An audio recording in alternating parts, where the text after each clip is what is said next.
말씀 봉독하겠습니다. 오늘 하나님이 저희들에게 주시는 말씀은 요한복음 12장 31절에서 33절, 요한복음 14장 1절에서 6절 말씀입니다. 이제 이 세상에 대한 심판이 이르렀으니 이 세상의 임금이 쫓겨나리라. 내가 땅에서 들리면 모든 사람을 내게로 이끌겠노라 하시니, 이렇게 말씀하심은 자기가 어떠한 죽음으로 죽을 것을 보이심이러라. 너희는 마음에 근심하지 말라. 하나님을 믿으니 또 나를 믿으라. 내 아버지 집에 거할 곳이 많도다. 그렇지 않으면 너희에게 일렀으리라. 내가 너희를 위하여 거처를 예비하러 가노니, 가서 너희를 위하여 거처를 예비하면 내가 다시 와서 너희를 내게로 영접하여 나 있는 곳에 너희도 있게 하리라. 내가 어디로 가든지 그 길을 너희가 아느니라. 도마가 이르되 주여, 주께서 어디로 가시는지 우리가 알지 못하거늘 그 길을 어찌 알겠사옵나이까. 예수께서 이르시되 내가 곧 길이요 진리요 생명이니 나로 말미암지 않고는 아버지께로 올 자가 없느니라. 아멘. 서울영동교회 은퇴 목사님이시고 에스라 성경대학원 대학교 총장님이신 정영구 목사님이 나오셔서 그 길밖에 없었다라는 말씀으로 말씀 전하시겠습니다. 우리 목사님 나오실 때 우리 큰 박수로 환영해 주시면 감사하겠습니다.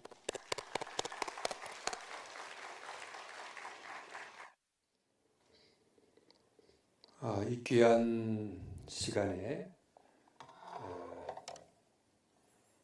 특별히 1년 중에 고난주간 부활절이 가장 중요한 시기인데, 십자가와 부활에 관한 말씀을 성도 여러분과 함께 나눌 수 있는 또 귀한 시간 허락해 주신 또 하나님께, 또 목사님 당회에게 감사를 드립니다.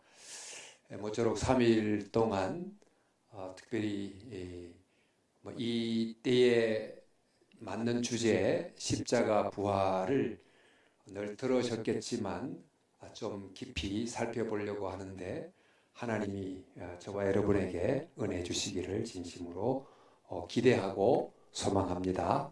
네.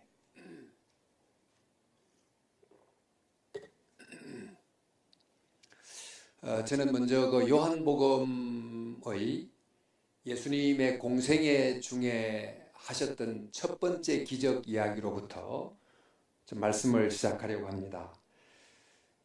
가나 혼인잔치에서 물을 포도주로 바꾸셨는데, 이 사건은 신랑과 신부의 만남의 기쁨이 사라질 위기에 놓인 혼인집에 다시 기쁨을 회복시켜 준 기적이자 또 표징이었습니다. 그런데 바로 그때 예수님께서 마리아에게 이런 말씀을 하셨죠. 내 때가 아직 이르지 아니하였나이다. 사실 이 말씀은 단순한 사양이 아니고, 사실 지금 눈앞에 있는 부족한 포도주를 채우는 기적보다 훨씬 더 큰 기적, 즉 하나님과 인간 사이에 끊어진 만남의 기쁨을 근본적으로 회복시킬 바로 그때가 아직은 이르지 않았습니다 라고 하는 이야기를 하신 것입니다. 그리고 예수님은 그때 이후로부터 공생애 내내 바로 그때를 향하여 가고 계셨습니다.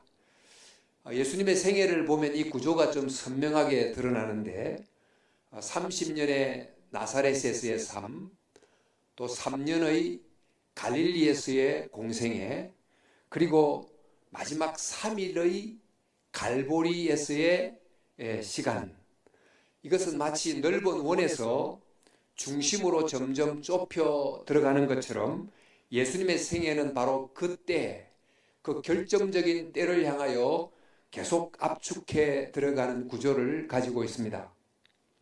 근데 이 여정이 공생의 마지막이 됐을 때 본격적으로 드러나게 됐습니다. 갈릴리에서의 공적 생애를 거의 마치셨을 때쯤에 예수님은 예루살렘으로 내려가기로 작정하십니다. 근데 예루살렘으로 내려가기 바로 직전에 그 북쪽의 가이사라 빌립보로 잠시 올라가셨다가 본격적으로 남쪽 예루살렘으로 내려가시는데, 바로 그곳에서 자신이 기다렸던 바로 그때가 무슨 때인지를 처음으로 분명하게 말씀하십니다. 가이사라 빌립보라고 하는 이 도시는 가이사 로마 황제의 이름과 또 빌립이라고 하는 그 헤롯 빌립 왕의 두 왕의 이름을 따서 붙인 정치적 도시입니다. 인간의 권력과 제국의 영광을 상징하는 장소인데, 하필 그곳에서 예수님께서 매우 의미심장한 질문을 하나 던지지 않습니까? 너희는 나를 누구라 하느냐? 그때 성질급한 시몬 어떤 대답을 하죠? 주는 그리스도시요 살아계신 하나님의 아들입니다. 이 베드로는 바로 이 왕의 도시에서 예수님을 참 왕으로 또 하나님의 아들로 고백했습니다. 그런데 그렇게 고백한 베드로의 마음에는 바로 이 왕의 도시를 배경으로 하여 어쩌면 진짜 왕이 매우 영화로운 모습으로 드디어 자기를 드러낼 때가 왔다, 이렇게 생각했던 것 같습니다.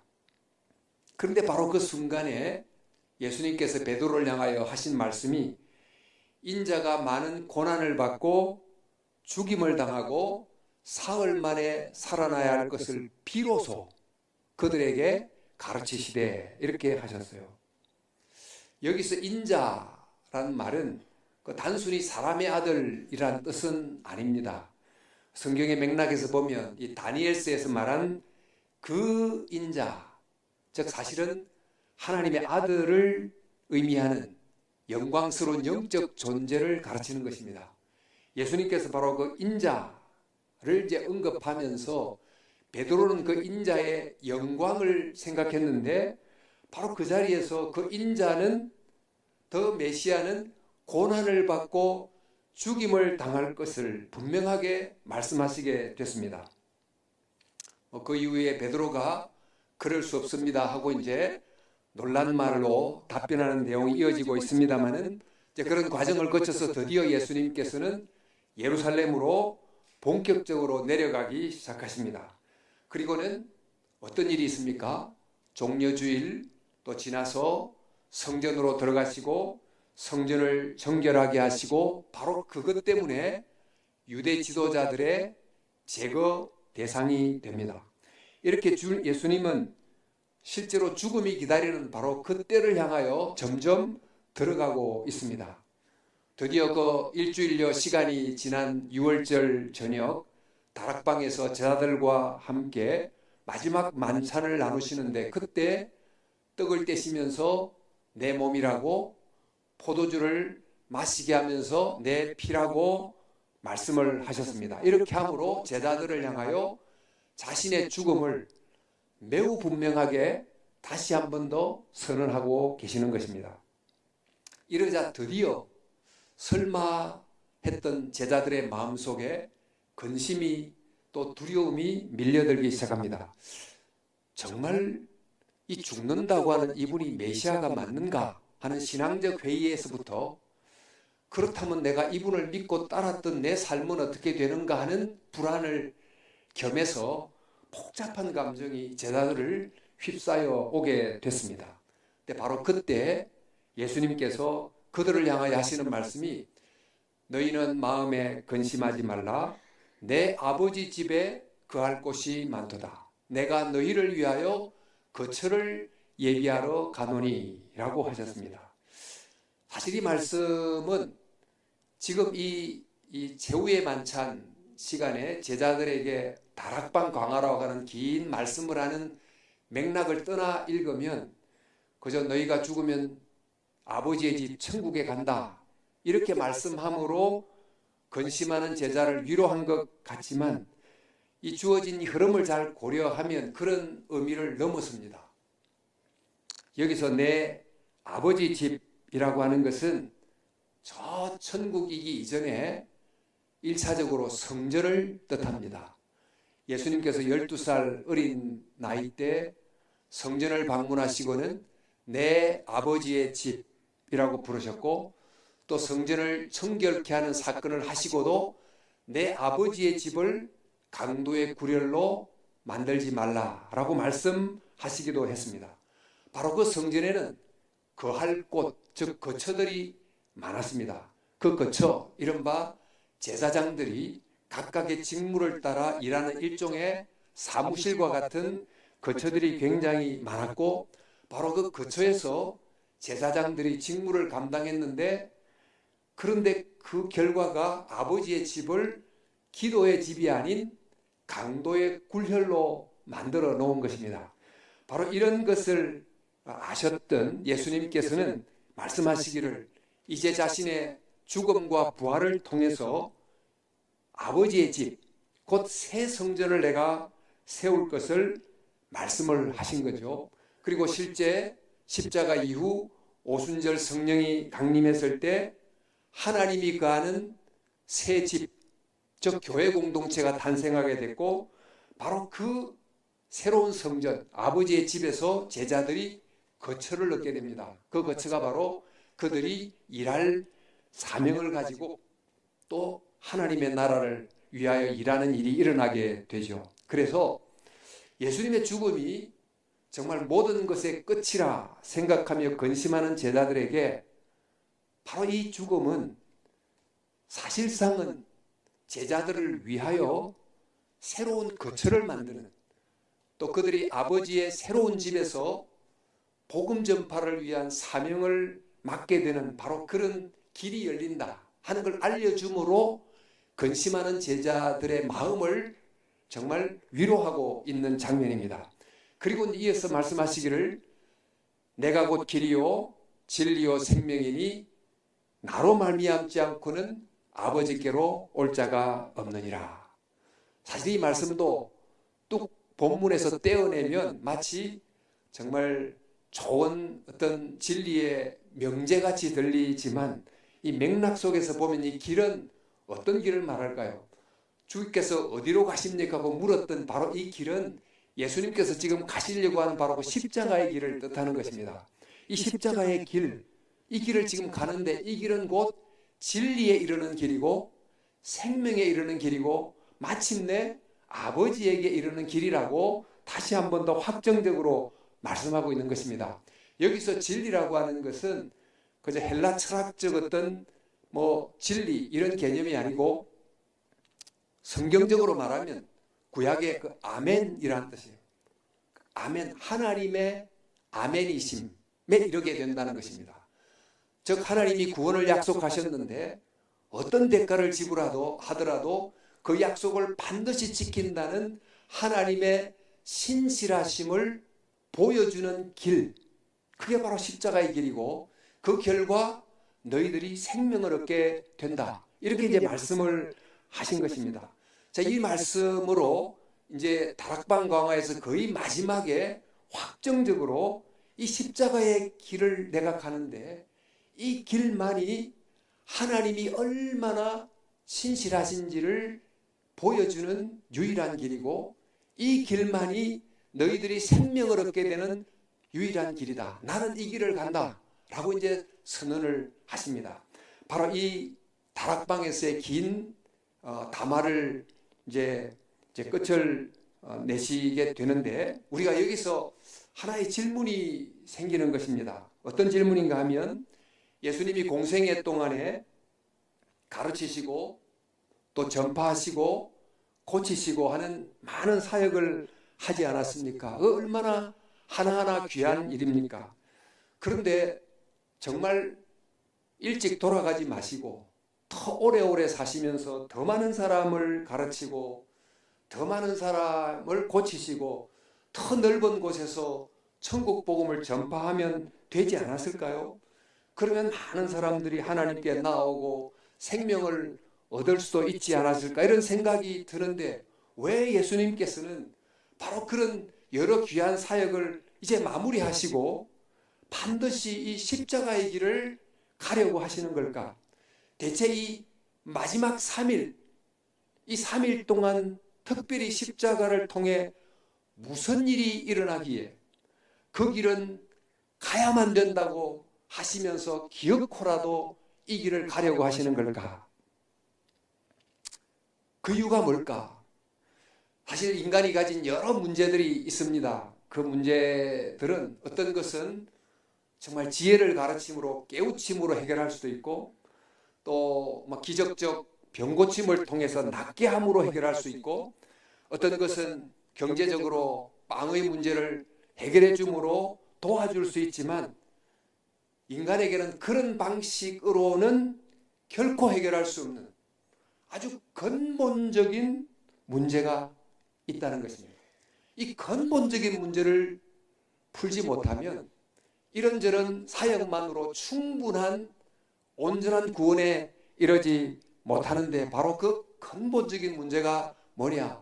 그 첫 번째는 바로 죄라고 하는 문제가 있고, 또 하나는 우리로 하여금 죄를 짓는 우리를 당신의 정말 지배 아래 두는 원수 사탄이라고 하는 두 문제가 있다는 것입니다. 이 두 문제는 좀 더 잘 가르침으로 해결하거나, 육체의 질병을 치유함으로 해결하거나, 우리의 환경을 개선함으로 해결할 수 있는 그런 길이 전혀 아니고, 오직 십자가라고 하는 길로만 해결할 수 있다. 그래서 예수님의 공생의 마지막은 바로 이 십자가를 조준하고 십자가를 향하여 가고 있었던 것입니다.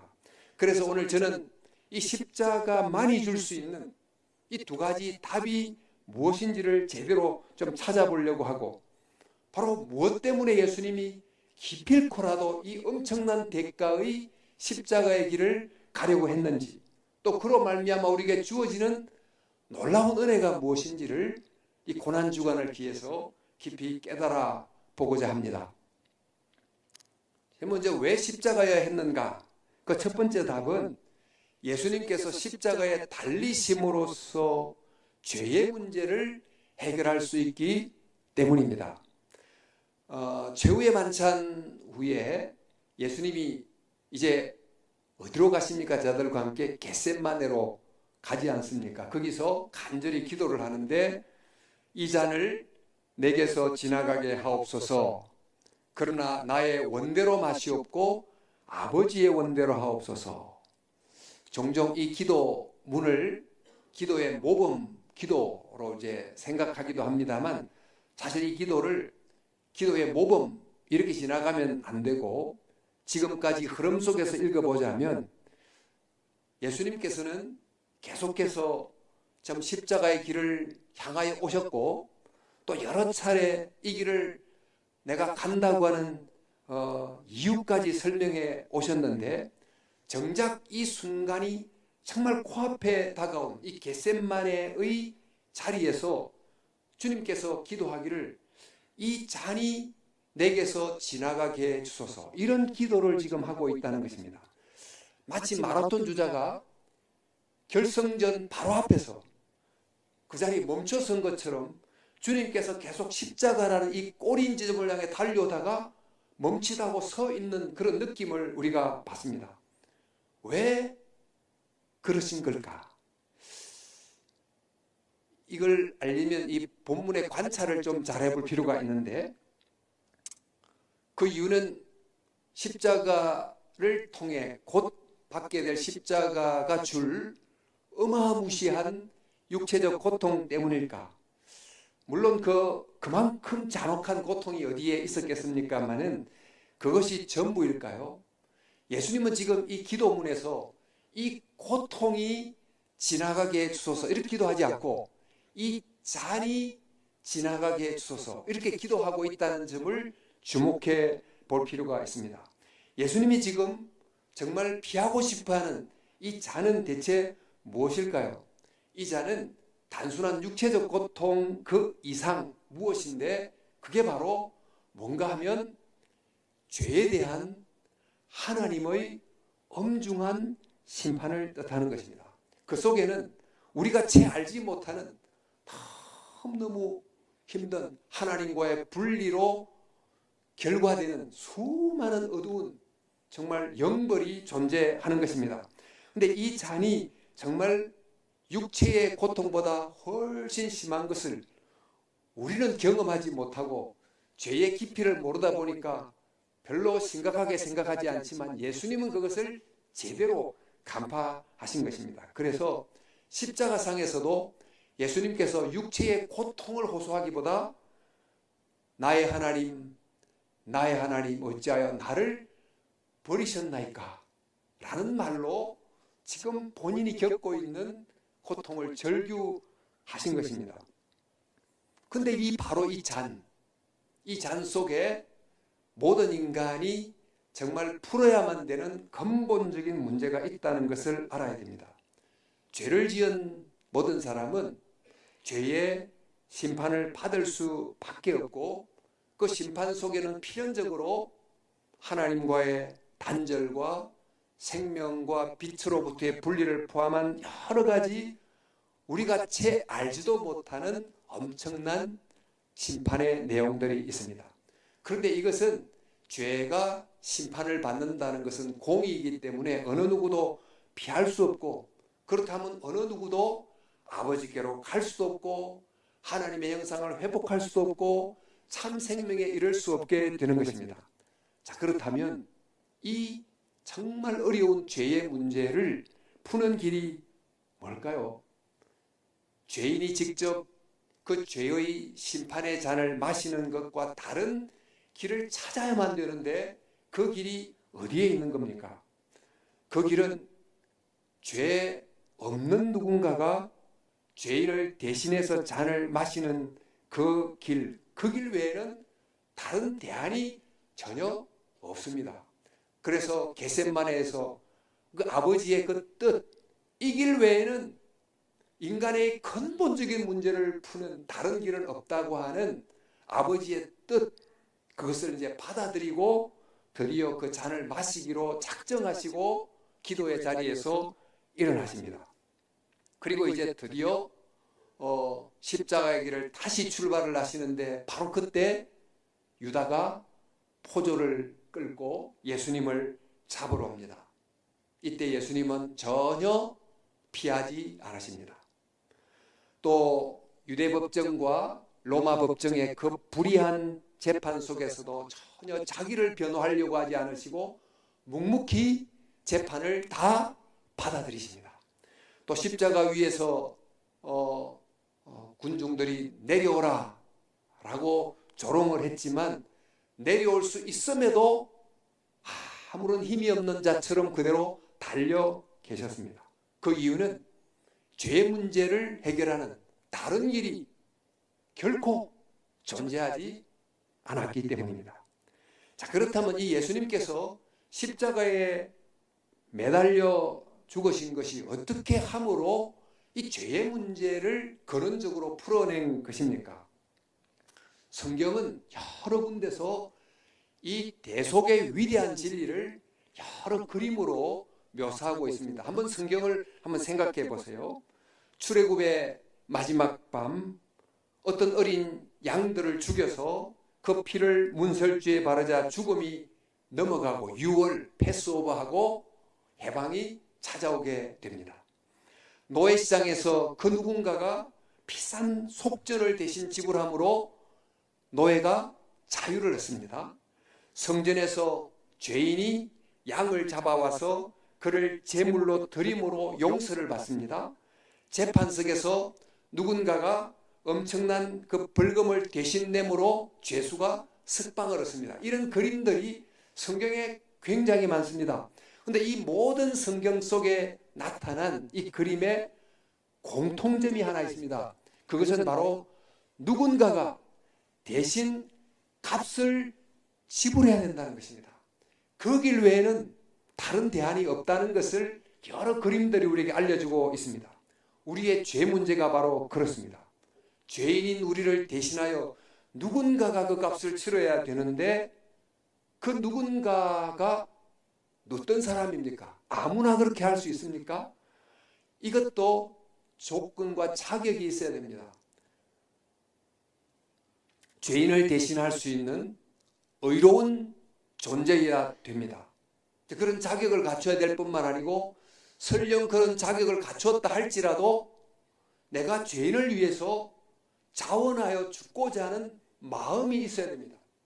그러니까 의인이라는 자격과 함께 내가 스스로 대신하겠다는 자원하는 마음이라는 이 두 가지 조건을 동시에 갖춘 자라야만 바로 이 희생을 대신 죽는 일을 할 수 있게 되는데, 바로 그런 분이 이 역사 속에서 아무리 찾아봐도 그런 조건을 가진 사람이 어디 있습니까?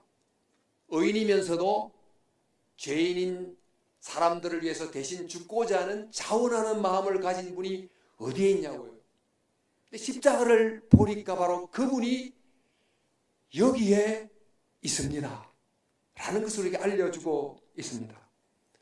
바로 그 예수님이 십자가에서 우리를 대신하여 달리심으로 죄에 대한 공의로운 심판이 이루어질 뿐만 아니고 그 결과 죄인이 용서받고 살아나는 사랑까지도 충족하는 진정한 해방과 구원이 이루어지게 된 것입니다. 그리하여 예수님은 우리를 대신하여 진노의 잔을 드시고 그 결과 우리는 회복과 용서의 기쁨의 포도주잔을 마시게 되는 그런 역사가 있게 됐습니다. 이렇게 우리가 살펴본 것처럼 예수님이 십자가에서 죄인으로 달리신 바로 이 십자가는 겉으로 보면 아무런 기적이 일어나지 않는 정말 사건 같은 것인데, 바로 이 십자가 속에서 가나 혼인집에서 일어난 물을 가지고 포도주를 만든 것보다 훨씬 더 큰 기적, 예수님의 보배로운 피를 가지고 하나님과 인간의 만남을 회복시키는 영적 포도주를 만드는 진짜 사랑의 기적이 일어나게 됐습니다. 그 결과 우리는 죄사함이라고 하는 구원의 은총을 받게 된 것입니다. 할렐루야. 바로 이것 때문에 예수님께서 기어코라도 십자가의 길을 가려고 하셨다는 것입니다. 예수님께서 이 십자가란 바로 그 때를 향하여 계속 달려오셨는데, 그렇게 하셨던 하나의 더 이유, 두 번째 이유는 십자가의 들리심으로 죄를 용서받게 할 뿐만 아니고 십자가의 왕으로 들리심으로 우리를 죄와 죽음 아래 묶어두는 이 사탄을 무너뜨리기 위하여 십자가를 지셔야 했던 것입니다. 여러분, 우리는 죄를 짓고 살 뿐만 아니고 사실 죄를 조장하고 또 그런 말미암아 두려움을 주고 죽음의 공포를 주는 그런 사단의 지배 아래서 살고 있습니다. 그런데 1세기, 당시 1세기 사람들은 극복해야 될, 이겨야 될 원수를 주로 누구로 생각했는가 하면 로마라고 생각했어요. 우리도 종종 우리가 이겨야 될, 우리를 정말 괴롭히는 원수가 그 어떤 사람이거나 또 어떤 집단이거나 혹은 어떤 나라라고 생각합니다. 근데 이것은 매우 피상적인 원수에 대한 이해입니다.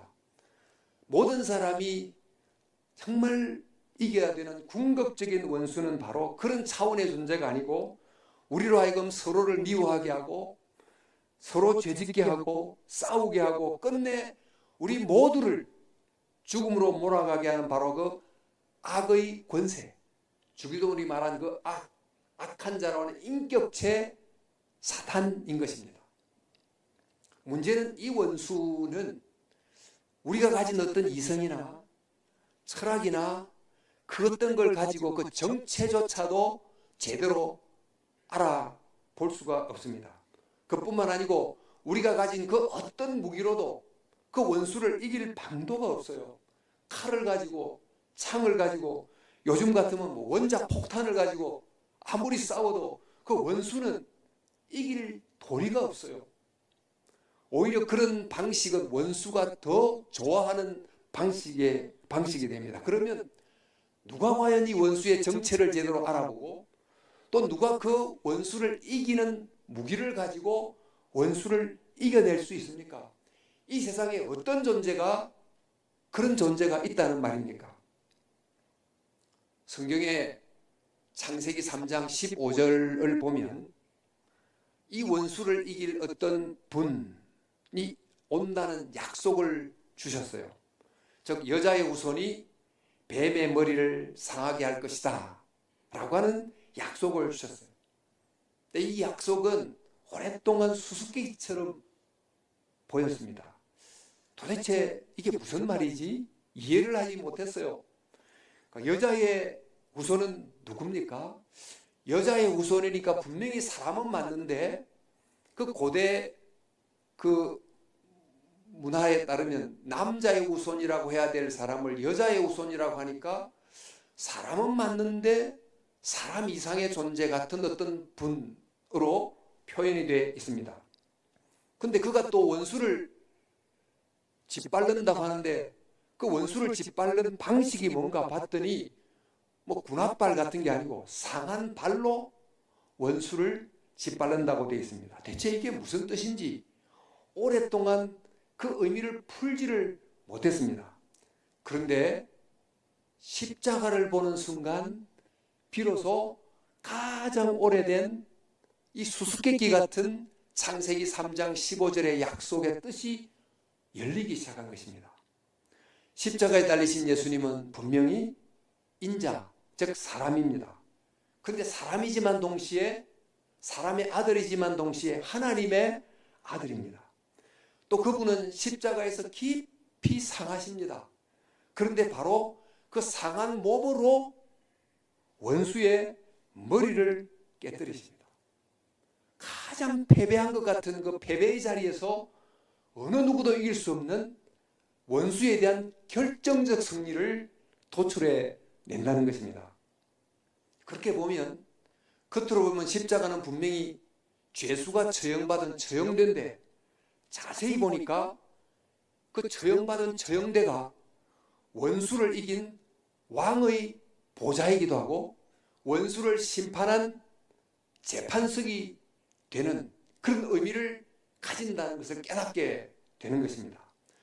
우리가 복음서를 찬찬히 읽어보면 십자가를 한편은 죄수가 처형당한 처형대라고 묘사하면서 그 이면에 바로 그 처형대는 사실상은 예수님을 십자가에 못 박은 그 원수를 처형하는 그 원수를 심판하는 왕의 의자요 재판석이었다 하는 내용을 암시하고 있습니다.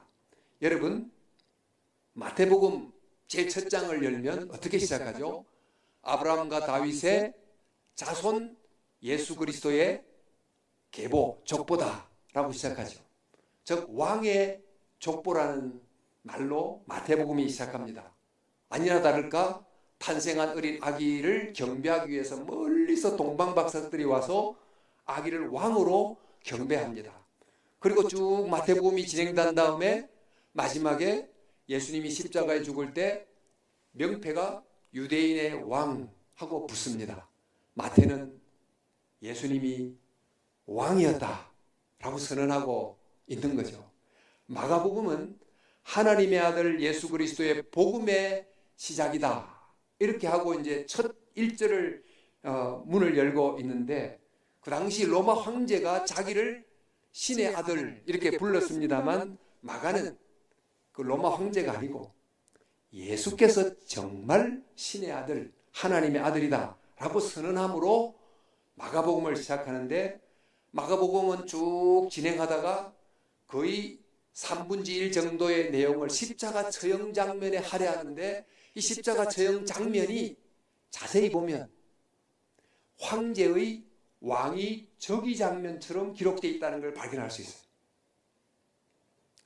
황제의 행렬처럼 예수님께서 병사에 이끌려 쭉 나오시고 황제가 자주색 옷을 입듯이 예수님에게 자주색 옷이 입혀지고 황제가 월계관을 쓰듯이 예수님은 가시관을 쓰시고 황제가 도시 프레이드를 하듯이 예수님이 십자가를 지시고 도시를 통과하시고 황제가 즉위시에 주위에 있는 부하들이 황제를 신의 아들로 선언하는데 십자가에 달린 예수님을 향하여 로마 백부장이 이 사람은 진실로 하나님의 아들이었도다 이렇게 선언하는 이런 내용이 마가복음에 기록되어 있습니다. 이 처형 장면의 기록을 자세히 보면 정말 참 왕은 로마 황제가 아닌 예수님이다 라고 하는 것을 이 십자가 처형 장면을 마치 로마 황제의 즉위 장면처럼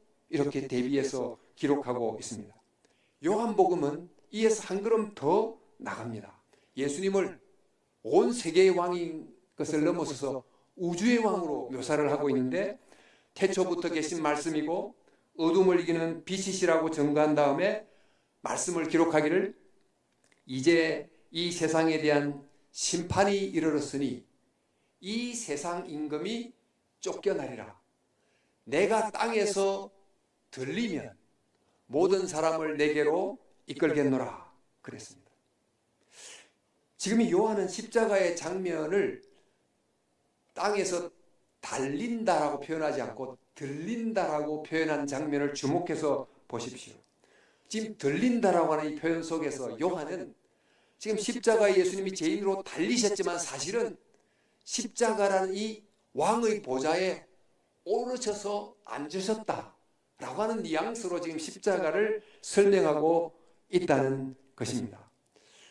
혹시 여러분이 그 십자가에 관한 여러 성화들이 많은데 그 살바로 달리라고 하는 사람이 그린 성요한의 그리스도라고 하는 그 십자가의 그림을 혹시 보셨다면 이 그림은 앞에서 보거나 옆에서 보거나 아래에서 본 게 아니고 위에서 쭉 본 그 그림인데 바로 이제 그 그림을 보면 마치 예수님께서 세상을 심판하는 그런 왕처럼 보입니다.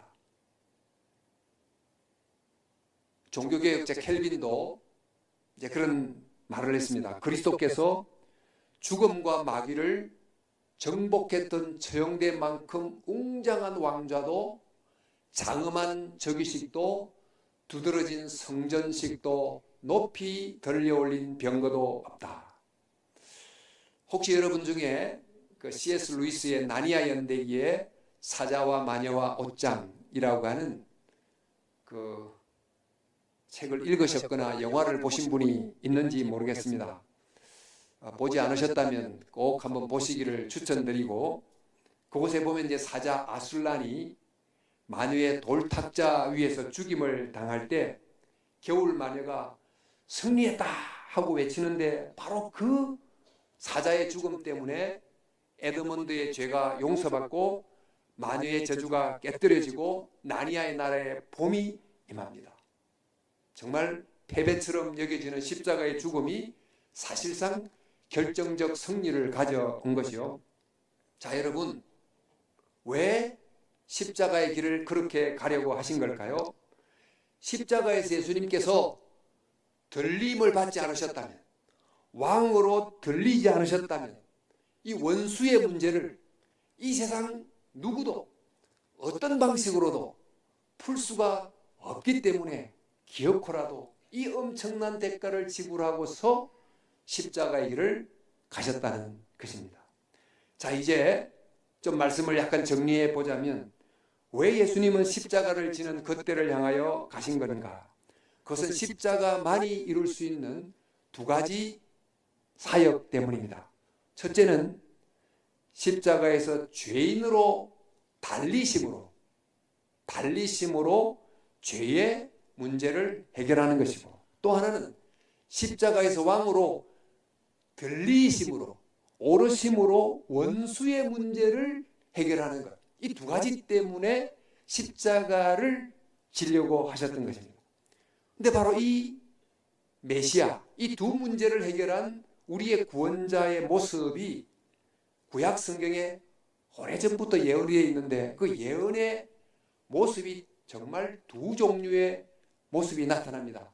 그 첫 번째 모습은 여러분 고난주간 때 되면 늘 읽으시는 이사야 53장에 그가 찔림은 우리의 허물을 위함이요 그의 상함은 우리의 죄악 때문이라. 이 구절 속에 나타난 정말 고난받는 종의 모습이 있습니다.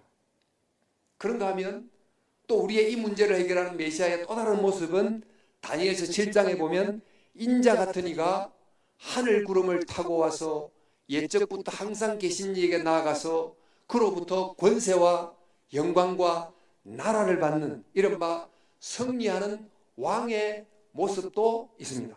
자, 그러면 메시아가 한편은 고난받는 종이라 그러고 또 한편은 승리하는 왕이라고 그러는데 이 종과 왕은 서로 모순되는 개념이에요. 어떻게 한 분이 종이면서 왕일 수 있습니까? 사실 사람들은 이 둘이 어떻게 하나로 통합되는지를 이해하지 못했고 결국 유대인들은 그 중에 하나의 모습만 택합니다. 그것은 바로 영광스러운 왕과 같은 메시아의 모습만 생각하고 그를 기다리게 됐어요. 그런데 어떻게 이 구약 성경이 예언한 메시아에 관한 이 두 가지 대조적인 모습이 동시에 한 분 한 사건 속에서 이루어지는가? 그걸 바로 십자가에서 보면 비로소 깨닫게 됩니다. 십자가를 보니까 고난받는 종으로서의 메시아가 있고 승리하는 왕으로서의 메시아가 동시에 그 속에 존재해서 고난받는 종이 돼서 죄의 문제를 해결하시고 승리하는 왕이 돼서 우리의 원수 사탄을 이기시는 이 두 문제를 풀어내셨다는 것입니다. 그래서 이 죄와 고통의 역사가 끝난 이후 천국에 간 모든 존재들이 요한계시록을 보면 영원토록 노래하는 주제가 있어요. 그 주제는 바로 이 사건, 이분이 있었기 때문에 오늘의 구원이 있었다고 계속 온 존재들이 소리 높여 노래하는 노래 주제가 뭔가 하면 큰 음성으로 이르되 죽임을 당하신 어린 양이 능력과 부와 지혜와 힘과 존귀와 영광의 찬송을 받기에 합당하시더라. 이 예수님께서 고난받는 어린 양이 되시면서 동시에 원수를 이기는 그 왕이신 사자가 되심으로 비로소 정말 우리에게 구원을 주셨으니 천국에 있는 모든 존재들이 세세토록 바로 이 일을 이루신 진정한 메시아 예수님을 찬양하고 이것을 이룬 바로 십자가, 역설적이지만 죽음인데 승리를 만들어낸 이 십자가를 높이 기리고 있다는 것입니다.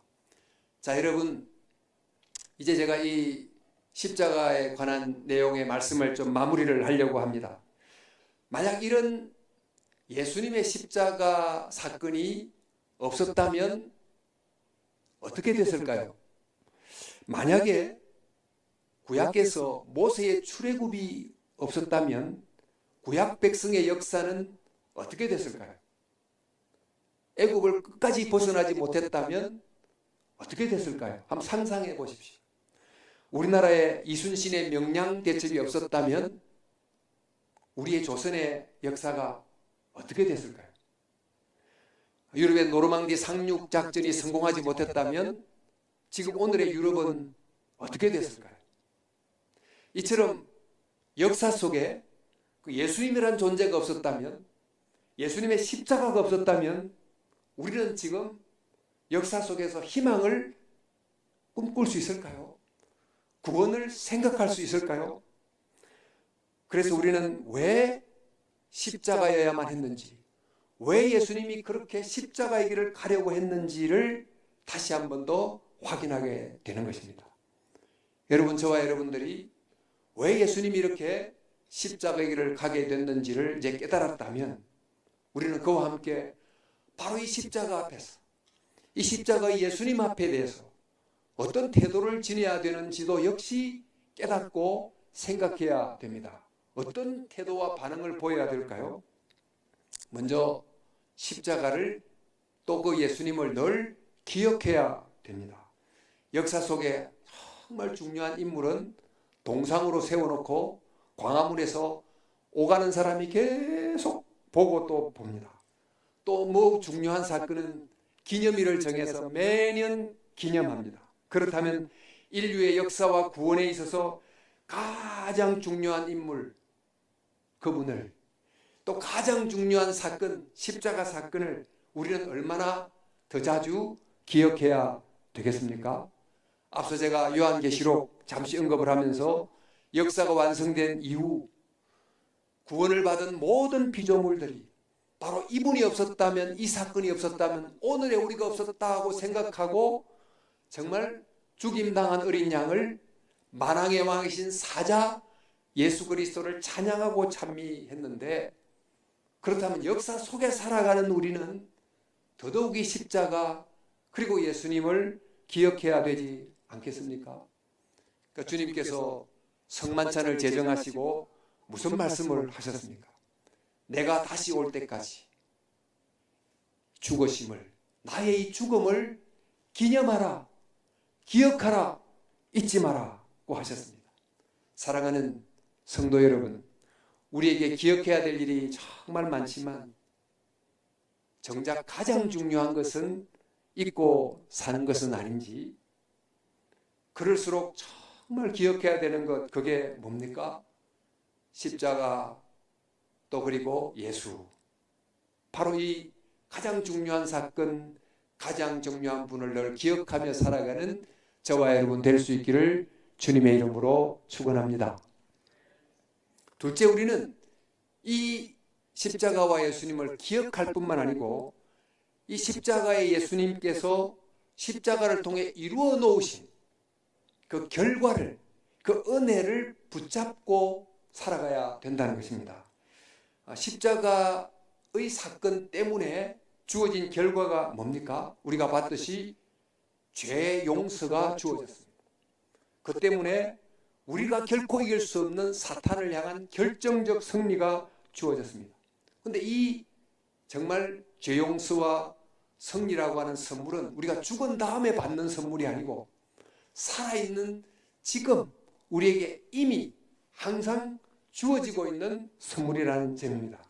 따라서 우리가 죄를 지을 때, 그래서 죄책감이 우리의 마음을 짓누르게 될 때 어떻게 해야 될까요?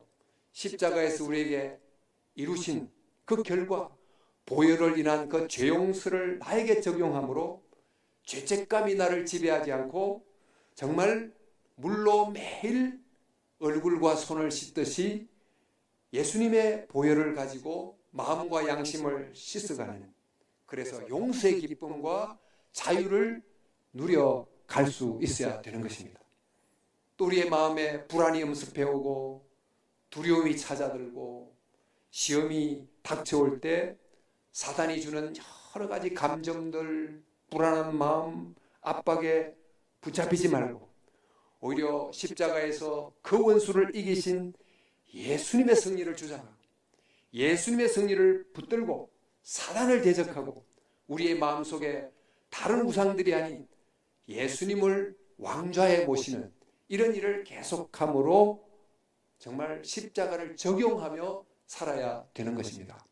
사랑하는 성도 여러분, 십자가는 기념관에 걸어두는 유물이 아니고 매일 새롭게 적용해야 되는 살아있는 무기자 복음인 줄 믿습니다. 마지막으로 십자가를 전하며 살아가야 됩니다. 예수님께서도 성만찬 제정 시에 마지막에 이렇게 말씀하시기를, 너희가 이 떡을 먹으며 이 잔을 마실 때마다 주의 죽으심을 그가 오실 때까지 전하는 것이니라. 왜냐하면 이 십자가 은혜는 나만을 위해 주어진 게 아니고 모두를 위해 주어진 것이기 때문입니다. 지금 우리 주위에 많은 사람들이 죄책감에 눌려 살기도 하고 이유를 모르는 불안에 또 염려에 매여 살고 있는데, 그들에게 필요한 게 뭡니까?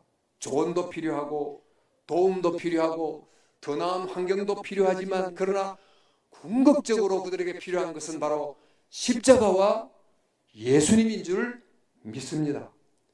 그러므로 사랑하는 성도 여러분, 정말 왜 십자가야 됐는가?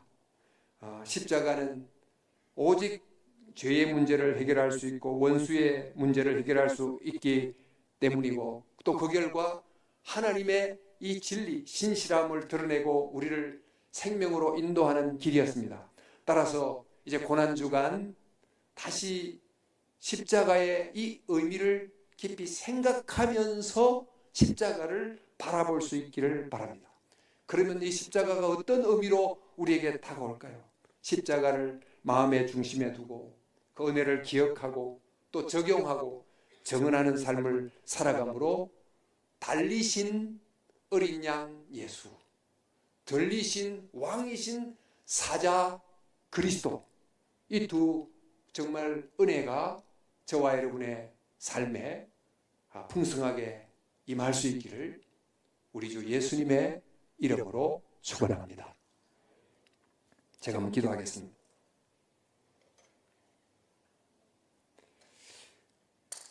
주님, 왜 십자가여야 했는지 다시 깨닫게 하시니 감사합니다. 우리의 가장 깊은 문제의 죄를 그 어떤 가르침이나 수양이나 노력으로도 해결할 수 없고 오직 주께서 지신 십자가로만 해결할 수 있음을 믿고 고백합니다. 우리의 삶을 두렵게 하고 죄짓게 하고 미움과 절망으로 몰아가는 원수의 문제 역시 주께서 십자가의 왕으로 들리심으로만 무너뜨릴 수 있었음을 깨닫고 믿습니다. 주님, 그러므로 우리가 십자가를 피상적으로 알지 않게 하시고 이 십자가가 우리의 죄를 씻고 원수를 이기는 길임을 확신하며 하나님의 신실하심과 또 하나님이 보시는 그 풍성한 생명에 이르도록 인도해 주시옵소서. 고난주간을 보내는 동안 십자가를 멀리서 구경하는 자가 아닌 십자가 앞에 엎드려 정말 회개하고 또 그 속에 담긴 놀라운 은혜를 깨닫고 감사하며 새 힘을 얻는 자가 되게 해 주시옵소서. 달리신 십자가에 달리신 어린 양 예수님, 또 십자가에 들리신 왕이신 예수님, 우리의 삶의 중심이 되어 주시옵소서. 예수님 이름 받들어 기도하옵나이다. 아멘.